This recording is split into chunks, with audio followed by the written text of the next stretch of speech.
Hi friends, எல்லோரும் எப்படி இருக்கீங்க? நல்லா இருக்கீங்களா? எல்லாத்தையும் பார்த்து ரொம்ப நாள் ஆச்சுன்னு நினைக்கிறேன். கிட்டத்தட்ட வீடியோ போட்டு 3 to 4 months ஆச்சு. சரி, இன்றைக்கி கொஞ்சம் ஃப்ரீயாக இருந்தேன்.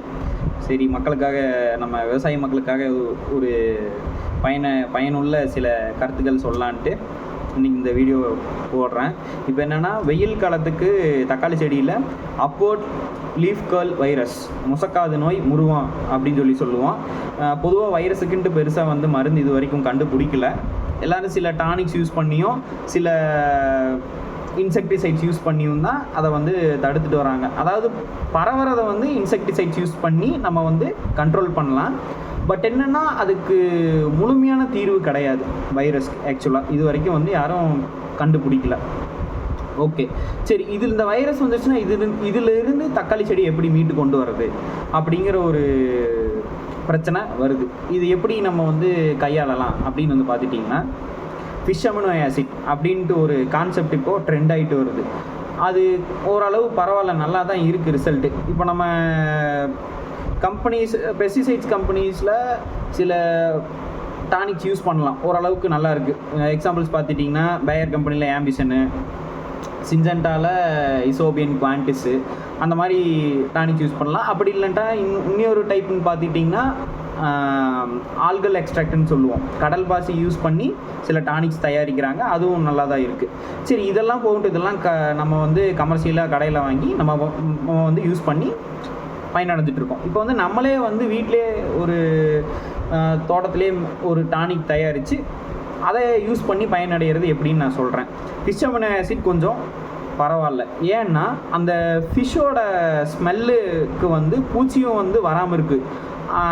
எப்படி சொல்லணும்னா, ஒரு ரிப்பலண்ட்டாக, ஓகே, தடுப்பானா அந்த நாற்றத்துக்கு எதுவும் பூச்சி அந்த இலையில் உட்காராமல் இருக்குது. அப்படி உட்காராமல் இருந்தாலே வைரஸ் பரவாமல் இருக்கும். இது ஒன்று.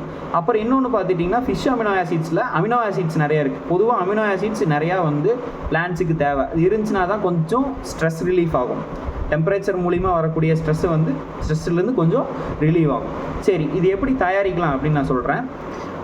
ஒரு 1 kg ஃபிஷ் வேஸ்ட் இருந்ததுன்னா அது கூட ஒரு 1 kg கரும்பு சர்க்கரை, ப்ரௌன் சுகர், கூட கரும்பு பால், கரும்பு ஜூஸ், அது இல்லாமல் தயிர் ஒரு 1/2 லிட்டர், இதெல்லாம் போட்டு ஒரு குண்டாலையோ ஏதோ ஒரு பக்கெட்லேயோ போட்டு மூடி வச்சிடணும். மூடி வச்சிட்டிங்கன்னா அப்பப்போ ஓப்பன் பண்ணி க்ளோஸ் பண்ணி வச்சுக்கணும்.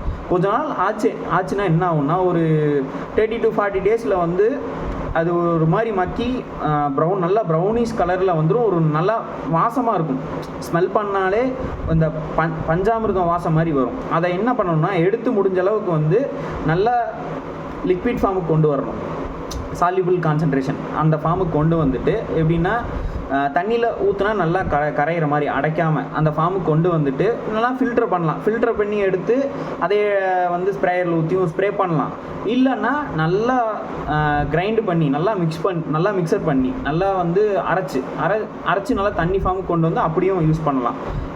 ஓகே, இப்போ என்னென்னா, இது நம்ம எப்படி பயன்படுத்தலாம் அப்படின்னு பார்த்துட்டிங்கன்னா, சில கான்சன்ட்ரேஷன் வகையில் நம்ம பிரிக்கலாம். ரொம்ப கான்சன்ட்ரேட்டான டானிக் தயாரிச்சிங்கன்னா அளவான டோஸ் போகணும். ஒரு 25 ml அப்படி போட்டால் போதும்.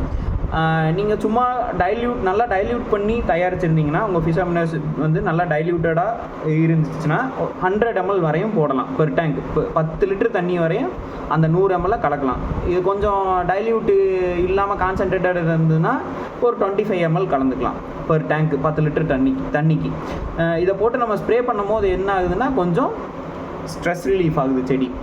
அந்த ஸ்டொமேட்டல் ஓப்பனிங் க்ளோசிங்லாம் ப்ராப்பராக இருக்குது, அப்நார்மலாக இல்லாமல். இப்படி ஆகும்போது என்னென்னா, இலை எப்போவுமே விரிஞ்சே இருக்கும். இலை விரிஞ்சு இருந்தாலே உங்களுக்கு தக்காளி நல்லா காய்க்கும், பூ பூக்கும், நல்லாயிருக்கும். இது ஃபிஷ் அமினோ ஆசிட் யூஸ் பண்ணி நம்ம நல்லா பயனடையலாம். நன்றிங்க.